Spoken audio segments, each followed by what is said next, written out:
बिस्मिल्लाहिर्रहमानिर्रहीम। अस्सलाम वालेकुम students, welcome back to smart admissions. Hope so आप सब खैरियत से होंगे। काफ़ी सारे स्टूडेंट्स ये पूछ रहे हैं कि जो हमारा इंटरव्यू लिया जाएगा एएफएनएस में, काफ़ी सारे स्टूडेंट ने मेडिकल को आप पास कर लिया है, स्टूडेंट्स जो है वो इंटरव्यू की तैयारी में लगे हुए हैं। कुछ स्टूडेंट्स ने जो है वो मेडिकल पास भी कर लिया है, जिन्होंने मुझसे व्हाट्सएप पे कॉन्टैक्ट किया था। स्टूडेंट्स को मैंने पहले बताया भी था, बाकी मैंने कहा था आपको मजीद डिटेल में वीडियो बना दूंगा। तो स्टूडेंट्स आप आज की वीडियो ये आप तमाम स्टूडेंट जो कि व्हाट्सएप पर रब्ता कर रहे होते हैं, स्टूडेंट्स आप डिटेल में चेक कर लें। डिटेल में मैं आपको आपके तमाम सवाल का जवाब जो है वो देने जा रहा हूँ कि कौन कौन से आपके सवाल जनरली पूछे जाते हैं एएफएनएस के इंटरव्यू में। तो वीडियो शुरू करने से पहले आपसे रिक्वेस्ट है कि अगर अभी तक आपने चैनल को सब्सक्राइब नहीं किया, इसको लाजमी तौर पर सब्सक्राइब कर लें, ताकि हमारी आने वाली तमाम तरह एडमिशन की, जॉब्स की, स्कॉलरशिप्स की अपडेट्स का जो नोटिफिकेशन है वो आप तक पहुंच सके। सबसे पहले तो ऐसे तमाम स्टूडेंट जिन्होंने रिटन टेस्ट को पास कर लिया और मेडिकल को पास कर लिया, स्टूडेंट्स आपको बहुत मुबारक हो। इंशाल्लाह आप अगर आपने मेडिकल और रिटन टेस्ट पास कर लिया तो इंटरव्यू कुछ भी नहीं है, इंटरव्यू इंशाल्लाह आप इजीली पास कर लेंगे। तो सबसे पहला जो मुश्किल काम होता है वो रिटन टेस्ट होता है। रिटन टेस्ट में जो क्वालिफाई कर जाता है वो उसका जो है वो आगे निकलने का चांसेस जो है वो बहुत ज़्यादा बढ़ जाते हैं। ज़्यादा जो मेजोरिटी होती है वो जो रिटन टेस्ट में ही, पर्सनैलिटी टेस्ट में ही फेल हो जाते हैं। लेकिन जिन्होंने अच्छे तरीके से पास पेपर ही जस्ट रिवाइज किए थे, उन्होंने जो आपका पेपर है रिटन और पर्सनालिटी टेस्ट वो इजीली पास कर लिया होगा। अब काफी सारे स्टूडेंट्स के इंटरव्यू जो मेडिकल है वो चल भी रहे हैं, कुछ स्टूडेंट्स के हो गए हैं मेडिकल मुल्तान सेंटर में। अब स्टूडेंट्स ये पूछ रहे हैं कि हमने इंटरव्यू देना है, इंटरव्यू में जो जनरली कौन से क्वेश्चन जो है वो पूछे जाते हैं। तो सबसे पहले स्टूडेंट्स आपसे जब आप इंटरव्यू देने के लिए जाएंगे, उधर बकाया तौर पर एक बंदा इंटरव्यू नहीं लेगा, 3 से 4 बंदे होंगे। बकाया तौर पर साइकोलॉजिस्ट एक बैठा होगा और इसी तरह के बाकी अमले अफसरान जो है वो पाक आर्मी के वो बैठे होंगे जो कि आपका इंटरव्यू लेंगे। सबसे पहले जो यूजुअली मोस्ट जो क्वेश्चन पूछा जाता है वो ये पूछा जाता है कि आप एएफएनएस को क्यों ज्वाइन करना चाहते हैं। उसके हवाले से आप बताएंगे कि आप क्यों ज्वाइन करना चाहते हैं। आप बेहतर तरीके से आप जो है वो अभी से सोच लें आपने क्या रिप्लाई देना है। आपका जो रिप्लाई है वो अच्छा होना चाहिए और गुजारे वाला रिप्लाई नहीं, अच्छा ऑथेंटिक और एक अच्छा जो है जिस रिस्पॉन्स में जान भी हो वो रिस्पॉन्स आपने देना है। तो आप एएफएनएस क्यों ज्वाइन करना चाहते हैं उसके हवाले से आप बताएंगे। तो वो आपको कहेंगे कि आप जो है वो एयरफोर्स में जा सकते थे या नेवी में जा सकते थे, आपने पाक आर्मी में ही एएफएनएस को क्यों इसमें जो है वो जाना चाहते हैं। तो आप उनको बताएंगे कि ये मेरा ड्रीम था। तो वो कहेंगे तो आप जो है वो किसी और महकमे में भी तो जा सकते थे, एएफएनएस में भी जा सकते थे या किसी और में।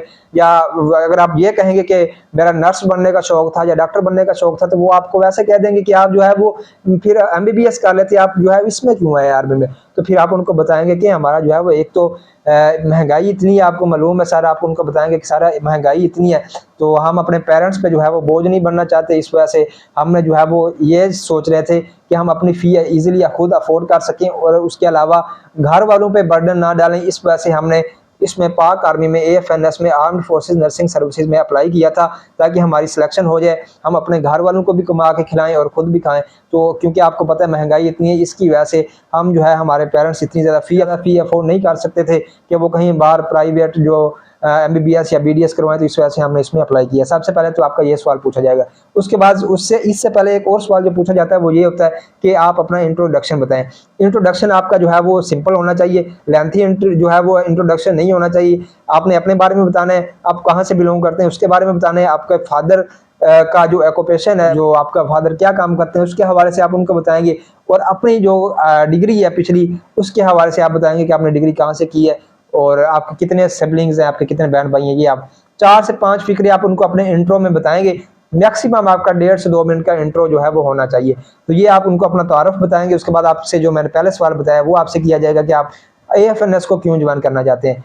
इसके बाद स्टूडेंट्स आपसे वो डिफरेंट मुख्तलिफ किस्म की और सवालात आपके हॉबी के बारे में भी पूछ सकते हैं। इसके हवाले से भी कम बेस जो है वो सवालात अक्सर पूछ लेते हैं कि आपका हॉबी क्या है, आप किस चीज़ को पसंद करते हैं, ये चीज़ें भी आपसे वो पूछ सकते हैं। इसके अलावा जो आपने पर्सनैलिटी टेस्ट दिया था उसमें जो आपने चीज़ें लिखी थी वही चीज़ें आपको याद होनी चाहिए। जो आपने हॉबी पर्सनैलिटी टेस्ट में लिखा था वही आपने इधर भी इंटरव्यू में बताना है, क्योंकि आपकी फ़ाइल उस जो है वो जो ऑफिसर आपका इंटरव्यू ले रहा होगा उसके पास मौजूद होगी और वो उधर से चेक कर सकता है या चेक कर रहा होगा। ये ना हो पर्सनैलिटी टेस्ट में आपने कुछ और हॉबी लिखा हो, इधर इंटरव्यू में आप कुछ और बता रहे हो। बिल्कुल झूठ नहीं बोलना, जो भी आपको याद है आपने सही सही बताना है। एक तो आपने अपना कॉन्फिडेंस बिल्डअप रखना है, कॉन्फिडेंस बिल्कुल लूज नहीं करना, बिल्कुल सब्र और बिल्कुल हौसले के साथ जो है बैठना है।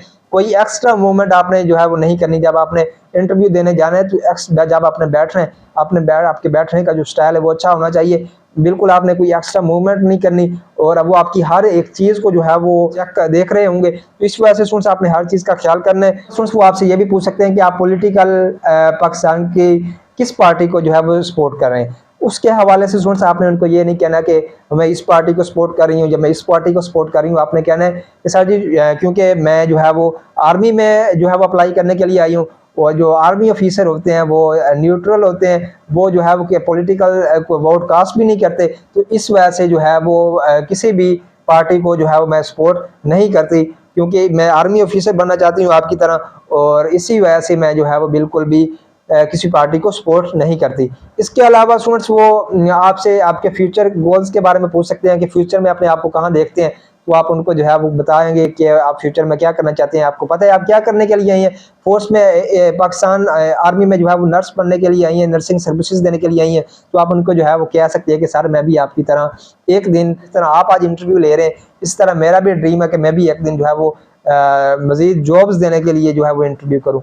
तो ये आप उनको बताएंगे, ये आपसे सवाल पूछा जा सकता है। इन चीज़ों का स्टूडेंट्स आपने ख्याल करना जो मैंने आपको बताई है।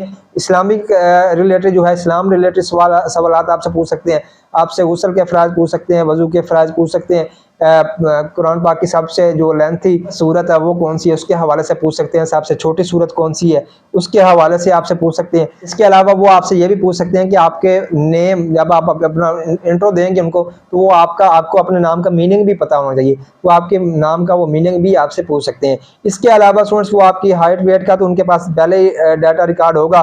तो बाकी इस्लामिक स्टडीज़ के रिलेटेड जो मैंने आपको सवाल बताए हैं वो आपको पता होना चाहिए। ये स्टूडेंट्स AFNS में जो मुख्तलिफ सवाल पूछे जाएंगे, इन्हीं में से जो है वो जनरली सवाल पूछे जाते हैं और स्टूडेंट्स कन्फ्यूज हो जाते हैं। स्टूडेंट्स बेसिकली यही सवाल होंगे और एक दो सवाल एक्स्ट्रा होगा। बाकी आज की वीडियो काफ़ी लेंथी हो रही है। नेक्स्ट वीडियो में मजीद आपको सवाल बताऊंगा जो कि AFNS में मजीद पूछे जाने का चांस है, जो कि पिछले साल स्टूडेंट्स से पूछे गए थे। तो उसको मजीद वीडियोस हासिल करने के लिए आप चैनल को लाजमी तौर पर सब्सक्राइब कर लें। इंशाल्लाह मुलाकात होती रहेगी इसी चैनल स्मार्ट एडमिशन पे। दुआओं में याद रखिएगा। खुदा हाफिज़।